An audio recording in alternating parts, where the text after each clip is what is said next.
बहनों भाइयों नमस्कार। मैं आपका दोस्त नरेश कुमार गुप्ता आपका फिर से स्वागत करता हूं अपने YouTube चैनल पर जिसका नाम है NKG म्यूजिक एंड स्पिरिचुअल। दोस्तों, इससे पिछले वीडियो में मैंने आपको सरकारी कर्मचारी आचरण नियमावली 1956 यथा संशोधित 1998 के 15 नंबर तक के प्रावधान के बारे में चर्चा की थी। आज मैं उससे आगे आपको बताने वाला हूँ। दोस्तों, 16वां नियम यह है कि कंपनियों के निबंधन, प्रवर्तन या प्रबंध में हिस्सेदारी के संबंध में है। कोई भी सरकारी कर्मचारी या अधिकारी कंपनीज रजिस्ट्रेशन एक्ट 1956 के तहत किसी कंपनी के निबंधन में, प्रवर्तन में या प्रबंधन में भाग ले सकता है, लेकिन इसके लिए सरकार की पूर्व अनुमति की आवश्यकता है। इसी प्रकार वो cooperative societies registration act 1956 and societies registration act 1860 के अंतर्गत जो सोसाइटीज़ बनती हैं उनमें भी भाग ले सकता है, लेकिन वो अपने आप को केवल उनमें वोट देने तक सीमित रखेगा। उनमें किसी पद के लिए किसी निर्वाचन में वो खड़ा नहीं होगा, उसके लिए पद प्राप्त करने का कोई प्रयास नहीं करेगा। 17 नंबर नियम, बीमा कारोबार। कोई भी सरकारी कर्मचारी या अधिकारी जिस जिले में वो तैनात है वहाँ पर अपनी पत्नी को या अपने पे पूर्णतः आश्रित किसी निकट संबंधी को बीमा अभिकर्ता, बीमा एजेंट के रूप में कार्य करने की अनुमति नहीं देगा। अवयस्कों, नंबर 18, अवयस्कों का संरक्षकत्व। कोई भी सरकारी कर्मचारी बिना समुचित अधिकारी की पूर्व अनुमति स्वीकृति प्राप्त किए बिना उसी पर आश्रित किसी अवयस्क के अतिरिक्त किसी अन्य अवयस्क के शरीर या संपत्ति के विधिक संरक्षक के रूप में कार्य नहीं करेगा। किसी भी माइनर के या उसके संपत्ति के लॉफुल गार्जियन के रूप में कोई सरकारी कर्मचारी या अधिकारी काम नहीं करेगा। 19 नंबर नियम है दोस्तों, किसी संबंधी या रिश्तेदार के विषय में कार्रवाई। यदि कोई सरकारी कर्मचारी किसी ऐसे व्यक्ति विशेष के बारे में जो उसका संबंधी हो, चाहे वह संबंध दूर का हो या पास का हो, कोई भी प्रस्ताव या मत प्रस्तुत करता है या अन्य कोई कार्रवाई करता है, तो चाहे वह प्रस्ताव, मत, कार्रवाई उक्त संबंधी के पक्ष में हो या अथवा उसके विरुद्ध हो, तो वह प्रत्येक ऐसे प्रस्ताव, मत या कार्रवाई के साथ यह भी स्पष्ट रूप से बता देगा कि वह व्यक्ति विशेष उसका संबंधी है अथवा नहीं। यदि वह उसका ऐसा संबंधी है तो इस संबंध का स्वरूप क्या है। कोई भी अपनी ड्यूटीज के बारे में अगर कोई निर्णय ऐसा है जिसमें कि उसका रिश्तेदार इन्वॉल्व है, तो वो उसकी घोषणा करेगा कि ये जिस व्यक्ति के पक्ष में या विरुद्ध में वो कार्रवाई कर रहा है वो उसका संबंधी है।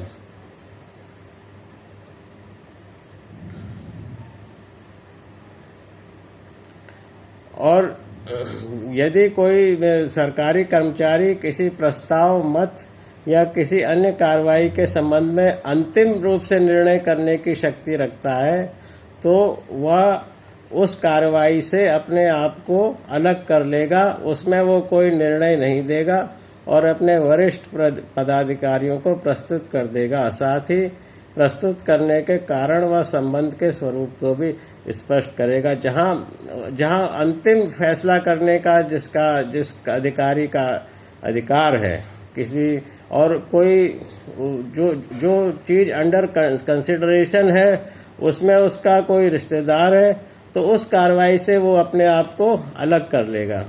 नंबर 20, सट्टा लगाना। कोई सरकारी कर्मचारी किसी लगी हुई पूंजी में सट्टा नहीं लगाएगा।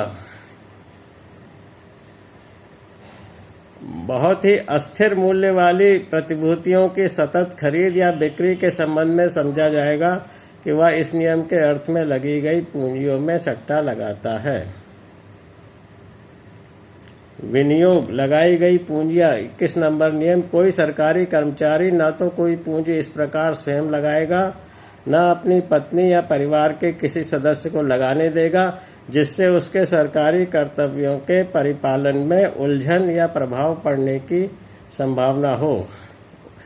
जैसे कोई जिला जज उस जिले में वह जिसमें वह नियुक्त है अपनी पत्नी या अपने पुत्र को कोई सिनेमा घर खोलने या उसमें कोई हिस्सा खरीदने की अनुमति नहीं देगा यदि वह ऐसे जिले में कोई स्थानांतरित कर दिया जाता है जहां उसके परिवार के सदस्य पहले से ही ऐसा विनियोग कर चुके हैं, तो वह अपने वरिष्ठ अधिकारी को अविलंब सूचित करेगा।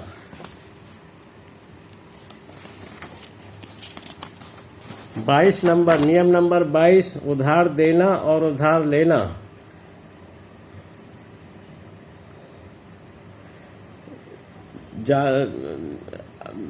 अधिकतर कोई भी सरकारी कर्मचारी सिवाय उस दशा के जबकि उसने समुचित अधिकारी की पूर्व अनुमति प्राप्त कर ली हो, किसी ऐसे व्यक्ति को जिसके पास उसके अधिकार की स्थानीय सीमाओं के भीतर कोई भूमि या बहुमूल्य संपत्ति हो, रुपया उधार नहीं लेगा और न ही किसी व्यक्ति को ब्याज पर रुपया उधार देगा।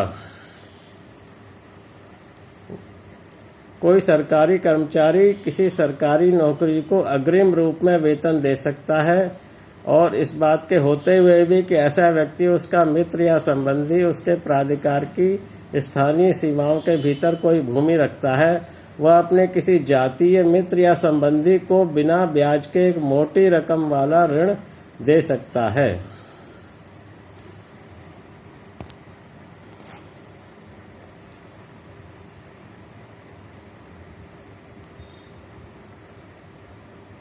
कोई सरकारी कर्मचारी किसी जातीय मित्र व संबंधी से अपने 2 माह के मूल वेतन या उससे कम मूल्य का बिना ब्याज वाला एक नितांत अस्थायी ऋण स्वीकार कर सकता है। जो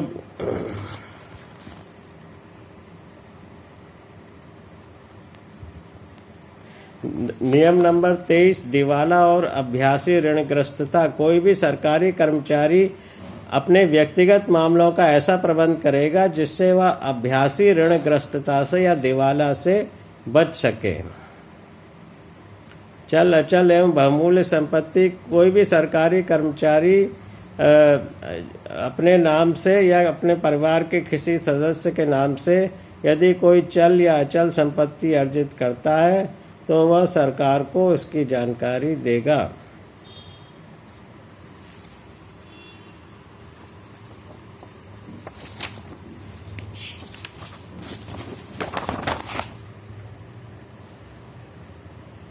यदि कोई सरकारी कर्मचारी अपने 1 माह के मूल वेतन से अधिक मूल्य की किसी संपत्ति में कोई व्यवहार करता है, क्रय विक्रय करता है, तो वह ऐसे व्यवहार की रिपोर्ट समुचित अधिकारी के पास उसको भेज देनी चाहिए। प्रथम नियुक्ति के समय और उसके बाद हर 5 वर्ष की अवधि बीतने पर प्रत्येक सरकारी कर्मचारी अपने नियुक्ति करने वाले अधिकारी को ऐसी सभी अचल संपत्ति की घोषणा करेगा जिसका वह स्वयं स्वामी हो, जिसे उसने खुद अर्जित किया हो या जिसे उसने दान के रूप में पाया हो या जिसे वह पट्टा या रेहन पर रखे हुए हो। ऐसे हिस्सों को या अन्य लगी हुई पूंजियों की वो घोषणा करेगा।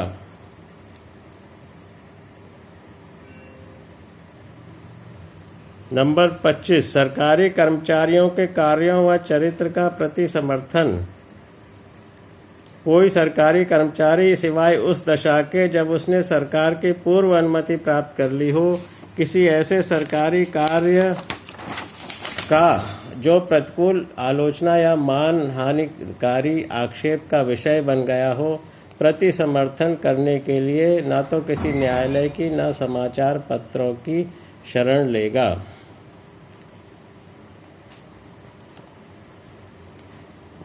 नियम 26 वो निरस्त हो गया है। नियम 27, असरकारी या अन्य बाह्य प्रभाव का मतार्थन। कोई सरकारी कर्मचारी अपनी सेवा से संबंधित मामलों के विषय में या अपने हितों की वृद्धि करने के उद्देश्य से किसी अपने से सीनियर अधिकारी पर कोई राजनीतिक या अन्य बाह्य प्रभाव नहीं डालेगा, न उसे डलवाने का प्रयत्न करेगा।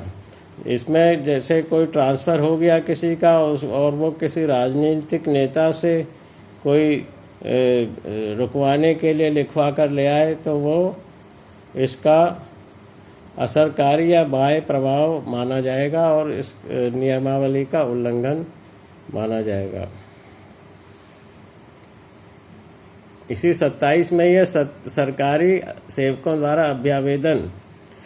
कोई सरकारी कर्मचारी सिवाय उचित माध्यम से और ऐसे निर्देशों के अनुसार जिन्हें सरकार समय समय पर जारी करे, व्यक्तिगत रूप से अथवा अपने परिवार के किसी सदस्य के माध्यम से सरकार अथवा अन्य प्राधिकारी को कोई अभ्यावेदन नहीं करेगा।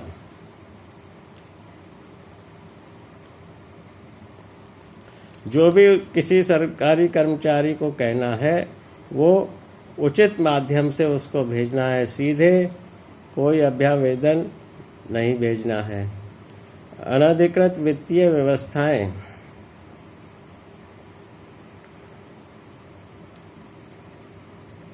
कोई सरकारी कर्मचारी किसी अन्य सरकारी कर्मचारी के साथ या किसी अन्य व्यक्ति के साथ कोई ऐसी वित्तीय व्यवस्था नहीं करेगा जिसमें दोनों में से किसी एक को या दोनों को ही अनधिकृत रूप में या तत्समय प्रवृत्त किसी नियम के विशिष्ट या ध्वनित उपबंधों के विरुद्ध किसी प्रकार का लाभ हो।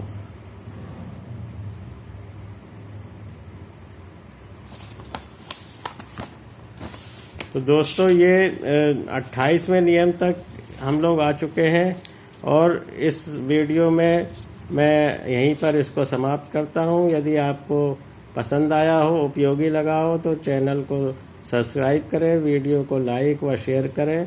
धन्यवाद।